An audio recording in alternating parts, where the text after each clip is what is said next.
particular process. And so people are still using it. It's pretty cool. But I find it's also really great for fragile adults. So if they're just not ready to work on anything else, and they're particularly fragile and everything upsets them, the drawing seems to be okay. They can put their feelings into the drawings, and it really does make a difference. I'm not going to teach that because I really don't have time, but you can take the class and get into it a little bit. I also sometimes use it for war veterans, and I've used it with people who have DID, because you can actually keep them in a very unstable state and still get them to do the work. So with somebody with DID, I end up doing it with each part to clear each of the traumas. And it does seem to make a big difference. It doesn't, people think that people with DID, the purpose of trauma is to blend everything, but it doesn't actually happen. They're still separate, but they're healthier. Anyway, reticent teenagers, the ones that don't want to talk to you. I don't want to be here. My mother said I had to come. Those people do very well with this too, because most of them don't like drawing. And I tell them you don't have to be a good drawer. I'm a stick drawer myself. So it doesn't matter how well they draw. It still works, because they're basically putting on paper what's in their subconscious minds. But it's very global, and you can't get as far with it. Internal general processing is what we're going to be doing for the next 2 days. You use the bilateral stimulation the whole time, which we just talked about. The metaphor is a guided imagery.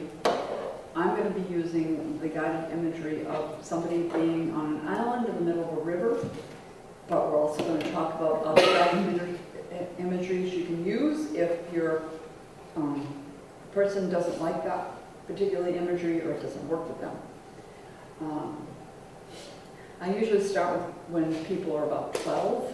If they're a very sophisticated 10-year-old, you can try it, but below that, they don't seem to be able to get the idea. And it really helps keep them in that comfort zone. You can also go really specific and really get into the weeds when you're using internal. So any questions? Okay. So now we're going to get into internal general processing. There are basically 3 levels, and you don't have to write this down. We're going to go over them again. First is the basic, which basically you take whatever your client comes in with. So if they come in with a car accident, you work on the car accident they came in with. You don't go any further or any deeper than that. Basic is good for just, especially if you've already done a lot of work with your client, you've done all the old work. The basic is a good way to go, because they may come back, they've had a breakup with a significant other, or they're having some anxieties come up or on work or something like that. And you just work on whatever they come in with. The float back is named that because, okay, they come in with an accident. I ask them to float back to the first time you felt the way you do now. I had a woman who was in an accident, and she floated back, and what she came up with was when she was a young child. She was in the back of her parents' car, and they were going up in the mountains in California or Colorado or something like that. And there was a lot of hairpin turns, and where she was sitting, you could see right down the mountain. And her father wasn't the greatest of drivers, so she was scared to death going around these hairpin turns and whatnot. And when we cleared that, it automatically cleared the accident that she'd come in with to begin with. So that was kind of fun to do that. But floating back is helpful, and then you might float back, say there were 4 accidents. So you start with the first one, float back to the first time, she ends up in the back of the car with her father driving. And then maybe there was another accident she was in, and then maybe a third accident she was driving. And then there's a fourth accident she came in with. So you check on all those accidents, and some of them may be problematic, but so you don't, if they're not problematic, you just don't deal with them. So then you end up checking on the accident that happened today, and she may say, actually, when I think of that, it doesn't bother me anymore. Because you basically rewired the brain already, and that last accident has gone to the frontal cortex. Make sense? Okay. The inner child work is probably the more complicated. But in general, you have them float back. So she floated back to when she was a little girl. And then in the metaphor, instead of just having the adult remember how the child felt, you have the child be in the metaphor, and you ask the child directly, through the adult that you're working with, how did it feel to be in the back of the car with your dad driving? Now, the difference between a float back and actually talking to the child is the child has an encapsulated memory of all the feelings and body sensations and negative beliefs that happened to her. It's much clearer and it goes much deeper. The float back only has the memory that the client has of what happened. So that memory may be missing some things. So you can't go quite as deep.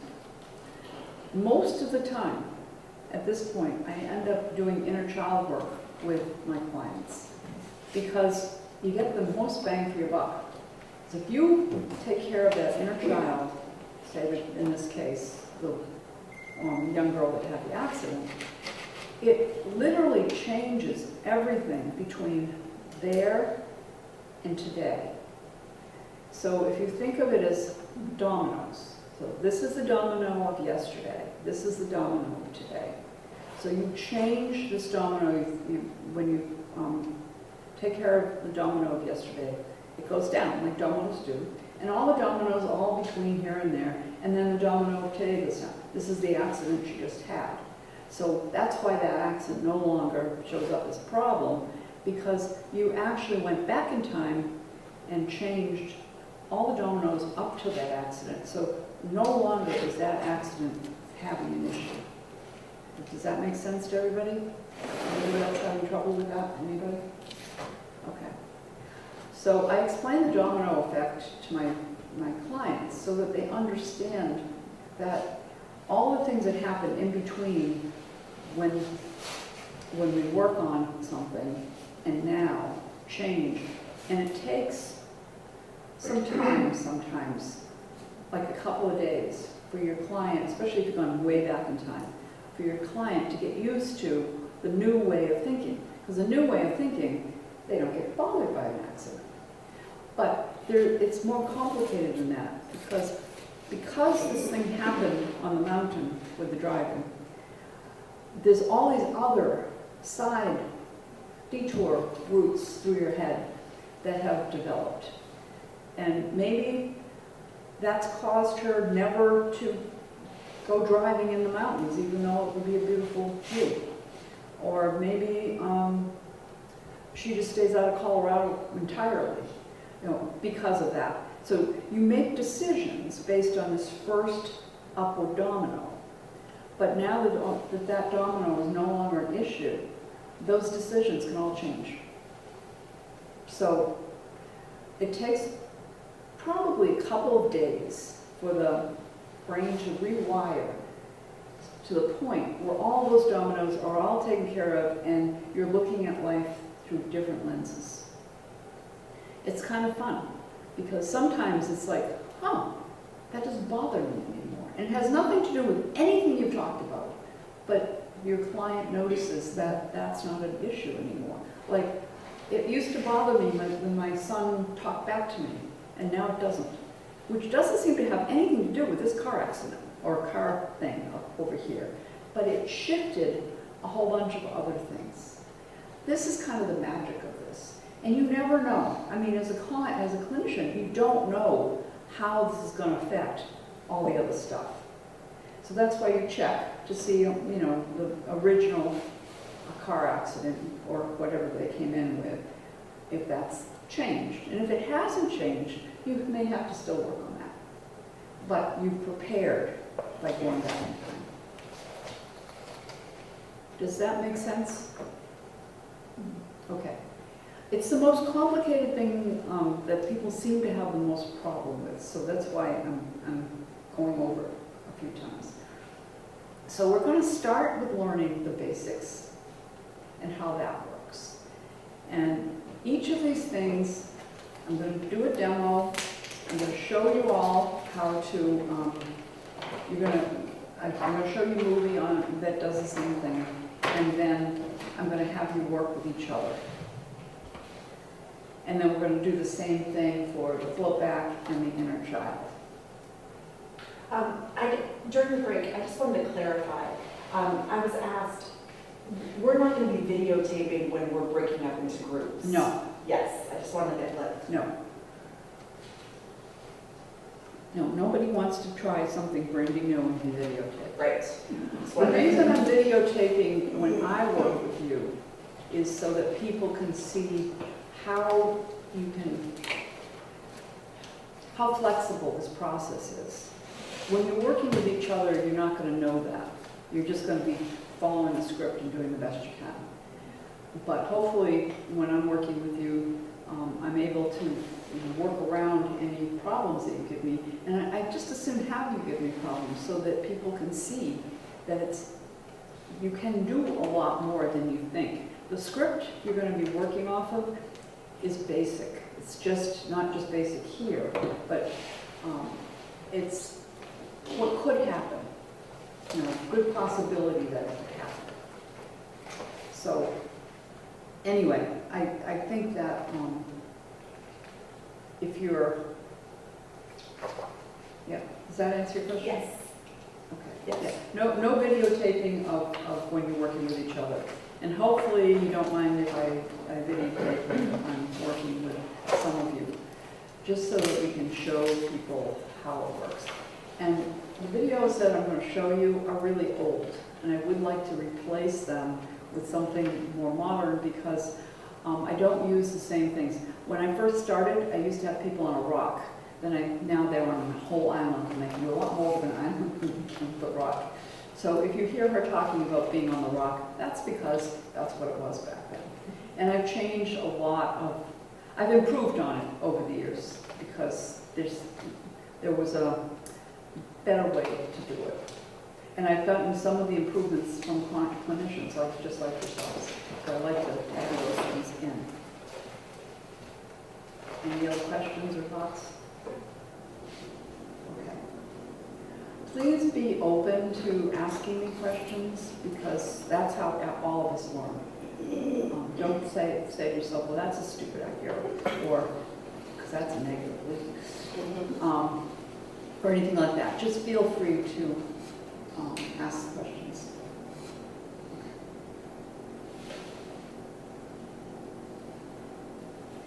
Okay, so introduction to basic internal general processing.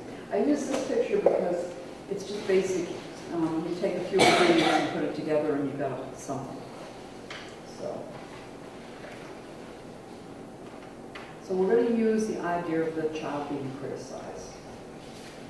So this is one way of looking at it, and it also points out how you make shieldings that protect your client so that their comfort zone can be bigger.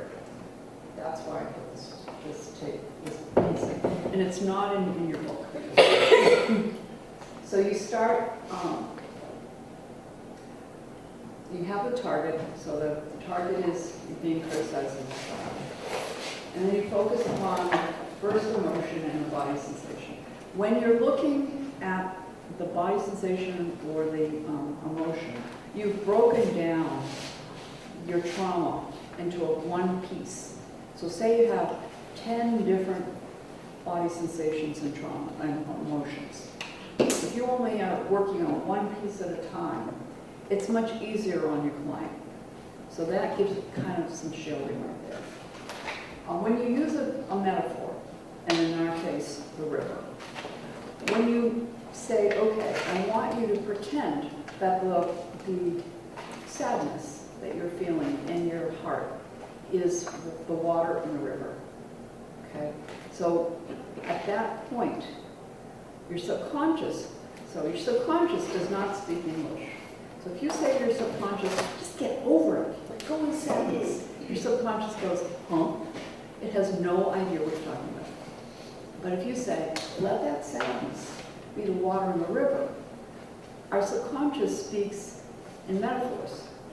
So it goes, oh, I can do that. That's a really good idea. I don't want to keep this sadness.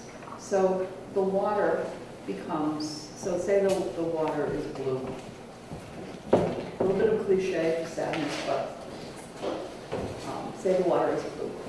And as the water goes past the island and it goes over a waterfall, once it goes over the waterfall, it's not the person's concern anymore. And they just let the water flow until the water's gone.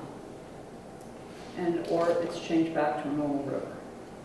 When it does that, that's the metaphor, but the metaphor protects the client also from thinking about the trauma. Because when they're thinking about the water flowing and trying to get the water to flow and, kind of work at it, they're not thinking about whatever the trauma was, and in this case, that they were criticized as a child. They're just thinking about the water. So they've been twice removed from the trauma in this case. So sometimes that's not enough. It's still, they're having a hard time. So I have them put a protective shield around the island and the person that's on the island. So that's another way of feeling separated from the trauma. And sometimes if they don't like putting a glass shield up, they can put a force field up. Some people are more comfortable with a force field. Can't see it, doesn't make you feel claustrophobic. And some people need to put both up. So all of those are ways that we've come to let go or separate ourselves or your client from the actual trauma. Another way, which you're going to see with my lady, is I have them get very busy on the island doing things they enjoy. And when they're doing that, they don't actually think about the trauma. They're just, building a boat or whatever they're doing. And they're not thinking about the trauma at all. That makes the comfort zone really big, and they're not having any thought about what the actual trauma is. And when the water's done going over the waterfall, that one feeling is gone. And then you go to the next feeling and the next feeling and the next feeling. Now, one of the tricks is figuring out, how do you figure out these feelings? Sometimes you get it from your clients, but sometimes you're going to have to help them. Because there are some clients that have no connection with their feelings at all. So you might say, do you feel angry? Oh, no. No, I'm not angry. My mother used to yell at me all the time. Okay. So I'll say something like, pretend. Pretend you're angry. And if you were angry, where would that be in your body and what would the water look like? So they can't get in touch with the anger, but most likely they can feel it in their bodies and the water is, say, red and stormy. So at that point, you let go of that water, even though they're not admitting there's any anger there. Mm-hmm. But you may find that anger that's not there goes from anger to rage, because they finally have gotten in touch with the fact they were really angry that their mom picked on them all the time. They never picked on anybody else in the family, just her. So, anyway, but we'll get into that in more detail later. I'm just saying, finding those emotions and getting rid of the emotions are a way of separating the client from whatever trauma they're coming in with. So far, so good? Okay. So, and you just keep repeating the emotions and the body sensations, the emotions and the body sensations. until you get to the end and they don't seem to have any more emotions after you've tried to help them with the emotions. And you ask the client, could they swim in the river with the mom in this case? And if it was a nice place that was safe, like, you know, a little pool somewhere. If they say no, then you know that you haven't gotten rid of all the emotions that are connected to this trauma. And you go back on the island and you ask them, when you think about swimming in the river with your mom, so that becomes the target temporarily, what feeling comes up? And, you know, usually it's uncomfortable or unsafe, but it could be something else. But I usually try those two. I missed something. How do you get the mom in the river? That's the end of the metaphor. Yeah. We didn't get the mom in the river yet. But I didn't- The mom, I asked the mom and the child to swim in the river together. And the child said, no way. Oh, I see, okay. So far, the mom's not in the river yet.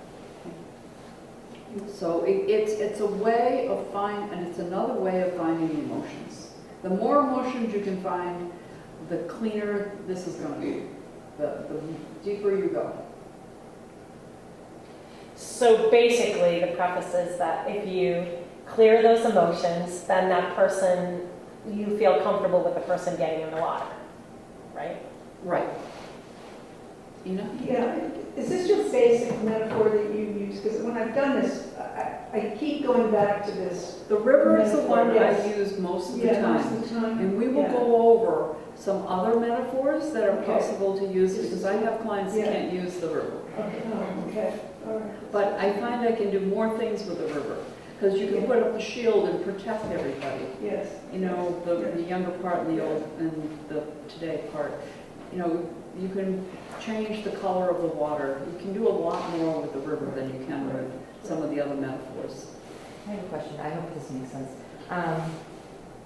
What if they just can't stand their mother?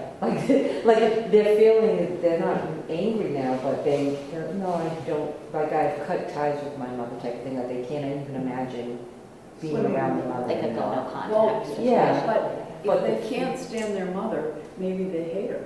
Yeah. So you put the hate in the river. You want them to be neutral. You know, no feelings about the mother at all. So at the end, no matter what, they're going to say, yes, I can go and remember.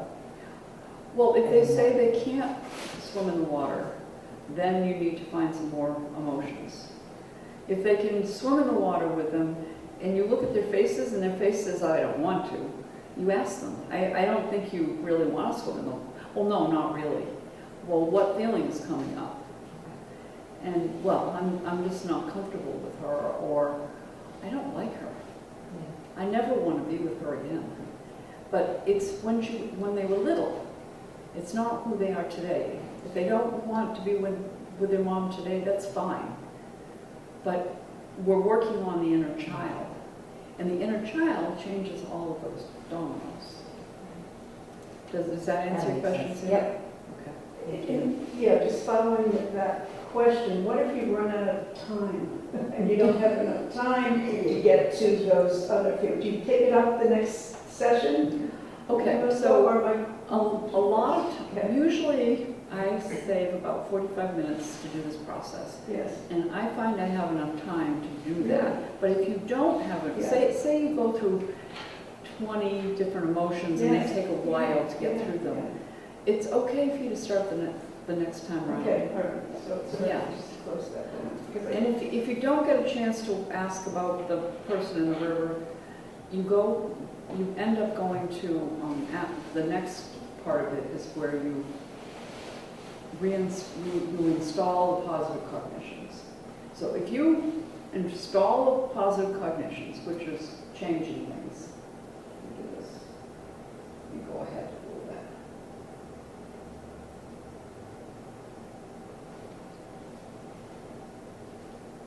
Okay, so these are some positive cognitions. Say you have the kids say all those things, and I ask them on a scale of 1 to 10, how much do you believe those positive cognitions? If they say a 3, with 10 meaning they believe more, they say a 3, there's a lot of work still to be done. But if they say an 8, then most of the work is done. And if you didn't get to the swimming in the river, that's probably part of that. Yeah. But if you've got time to say, okay, it's an 8, so what would keep it from being a 9? Sometimes it's, they just don't believe that it could happen this quickly. They've been holding this for a long time, and they totally don't believe it can happen that quickly. So it's like doubt or disbelief. So what's the water look like if it's doubt or disbelief? You let that go. And that usually doesn't take very long. And then you repeat the positive affirmations again. And a lot of times it's up to a 10 at that point. It just shifts. It's just that feeling of not believing too good to be true piece. Does that make sense? So but you want to get to the positive cognitions. I always save at least 10 minutes to do the positive cognitions at the end, because that also shuts down the session for the client. Otherwise, you're sending them out with all these feelings, and then so it's important to do the positive cognitions, even if it only gets to a 3. That just means you kind of go back and do a lot of work. But between this week and the next time you see a client, a lot of the changes that have happened in the brain, the rewiring of the brain, are still working. So they may come back, and they might have been a 3 when they left your office, but they may come back with 7. So sometimes it's already taken care of, but I'll ask again, what comes up when you think about your mom criticizing you when you were a kid? And if they say it's pretty neutral, then I might ask about the swimming, and it might be a couple things, and then we do the positive cognitions. So, but this is for the, we're getting kind of a little bit ahead of ourselves, because this is for the inner child stuff. But you're also doing positive cognitions and the swimming, even if you're just using the basic. I'm just trying to get you to look for as many emotions at whatever level you're doing the work on as you possibly can find. Because the more emotion you find, the better the outcome is going to be. And sometimes you're just kind of making it up, and sometimes I would just say, well, are you frustrated or angry or anxious? Anxious, yeah, I'm anxious. And that's after they just told me they felt fine. So it's important to urge them to continue to look for those emotions. We don't usually run around having, especially more subtle emotions. We don't recognize them very much as people. So sometimes they need a coach to kind of make some suggestions along those lines. So let me just... Would you continue to use this script with the same person? Yeah. Okay. Pretty much. I mean, and for the next person, and the next person. Mm-hmm. It's using the river script seems to be helpful. And people really get into it. It's like, it becomes their river. I mean, I have people that have like pictures of rivers at home that they look at when or they do the river work by themselves at home. Yeah. All right, so I'm just going to go through this slowly for the basics, and then we're going to do a demonstration with all of them together. So you start out with the target, and basically this isn't mom criticizing the client. This is criticism that she's getting, say, from a boss or somebody presently. Okay? And the client's angry, and she feels it in her fists. And the metaphor is going to be the river, and maybe it, let's see.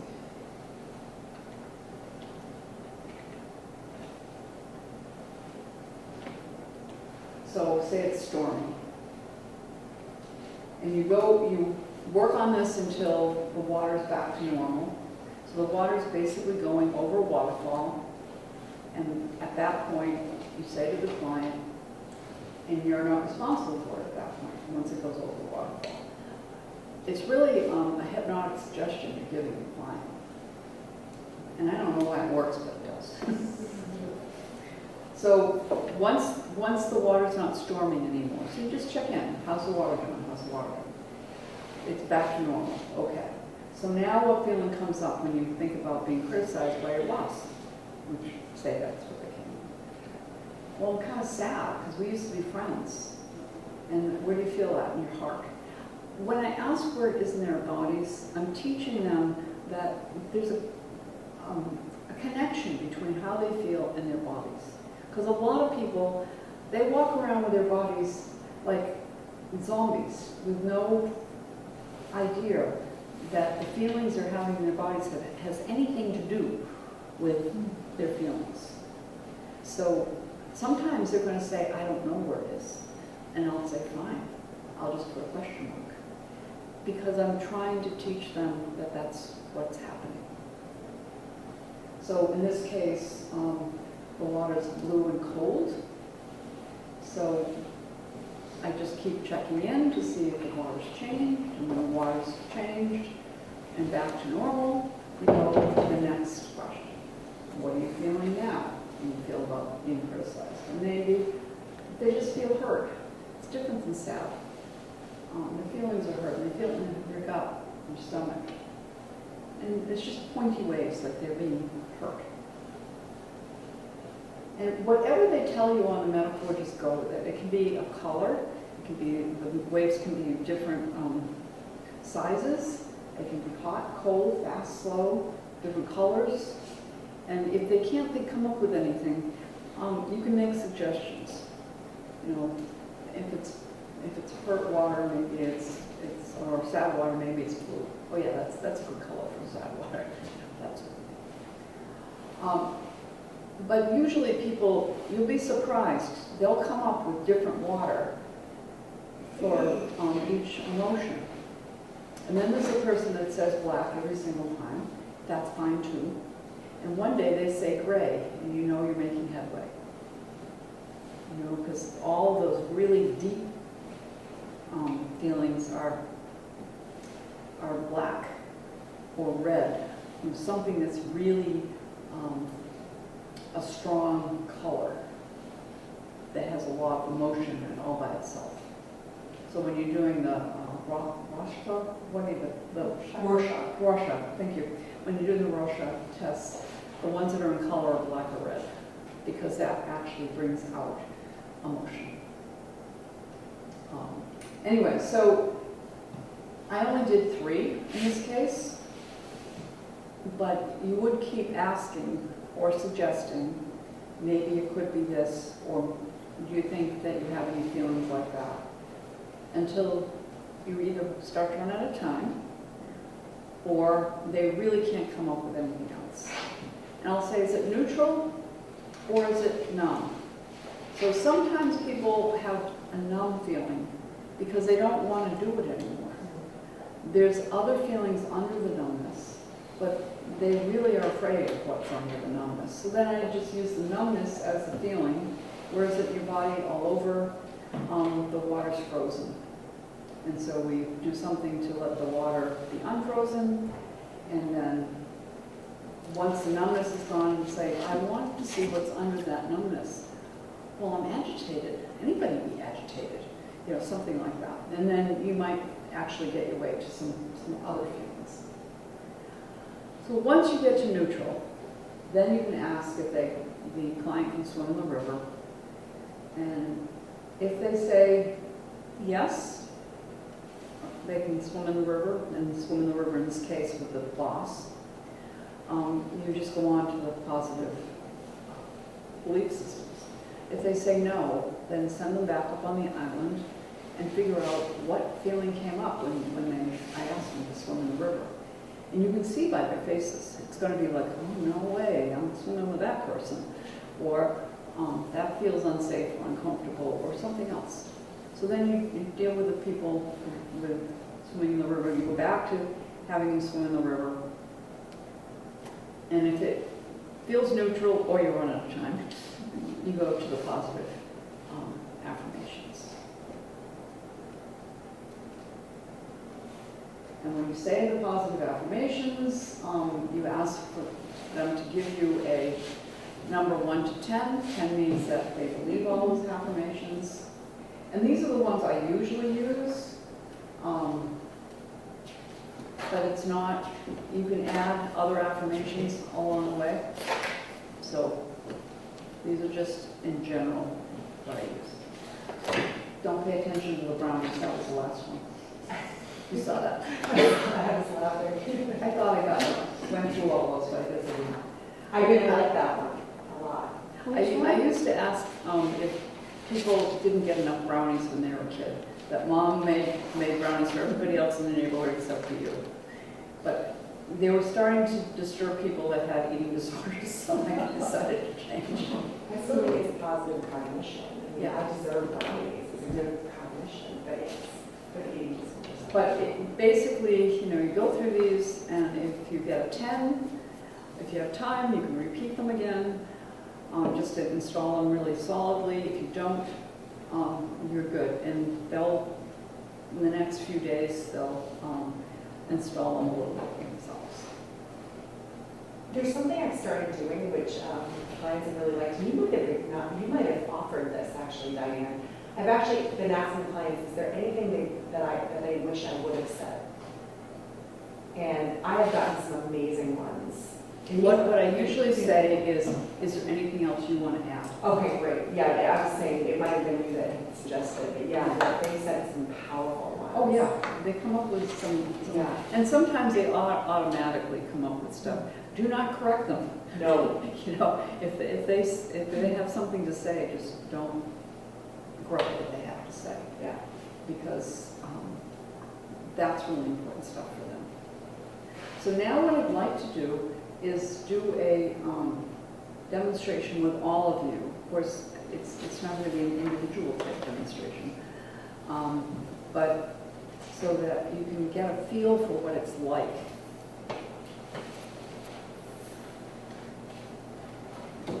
You can cut it.